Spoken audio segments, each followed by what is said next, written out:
بسم اللہ الرحمن الرحیم۔ الصلاۃ والسلام علیکہ یا سیدی یا رسول اللہ، الصلاۃ والسلام علیکہ یا سیدی یا حبیب اللہ، الصلاۃ والسلام علیکہ یا سیدی خاتم النبیین۔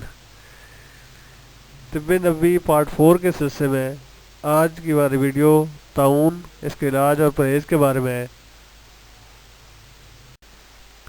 سب سے پہلے آقا کریم صلی اللہ علیہ وآلہ وسلم کی تعلیمات کے مطابق طاعون کیا ہے؟ بسم اللہ الرحمن الرحیم۔ بخاری شریف نے حدیث نمبر 77/6 میں باب ذکر بنی اسرائیل میں اسامہ بن زید نے نبی کریم صلی اللہ علیہ وسلم سے سوال کیا تو نبی کریم صلی اللہ علیہ وآلہ وسلم نے فرمایا، طاعون ایک بڑا عذاب ہے جو بنی اسرائیل کے ایک گروہ پر بھیجا گیا۔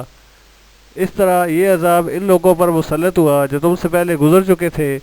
جب تم کو اس بیماری کا پتہ چلے کہ فلاں مقام پر یہ ہے تو اس بیماری کے ہوتے ہوئے وہاں نہ جاؤ، اور اگر کسی ایسی جگہ پر عذاب آ جائے جہاں تم پہلے سے موجود تھے تو اس سے بچاؤ کے لیے وہاں سے بھاگ کر نہ نکلو کہ بچانے والا خدا ہے۔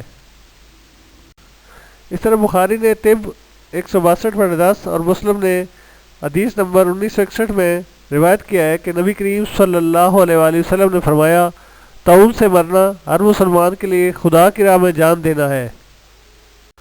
طاعون کی شناخت کے بارے میں مسند احمد میں 255 نمبر حدیث میں ذکر کیا ہے کہ حضرت عائشہ رضی اللہ تعالیٰ سے روایت ہے کہ نبی کریم صلی اللہ علیہ وآلہ وسلم نے فرمایا، یہ ایک گلٹی ہے جیسے اونٹوں میں اڑتی ہے، انسان کے بغل کی کھال میں اڑتی ہے۔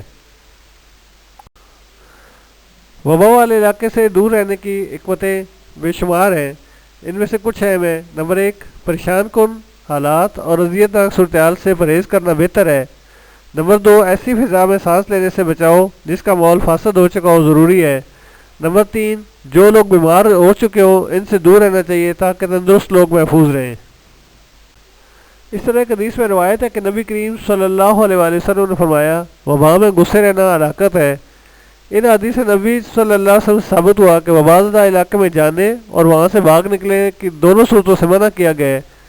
اگلی ویڈیو انشاءاللہ حجامہ اور اس کے فوائد کے بارے میں، نبوی تعلیمات صلی اللہ علیہ وسلم کے بارے میں ہوگی۔ مزید مفید ویڈیوز کے لیے چینل کو سبسکرائب کریں۔ Thank you very much. اللہ حافظ۔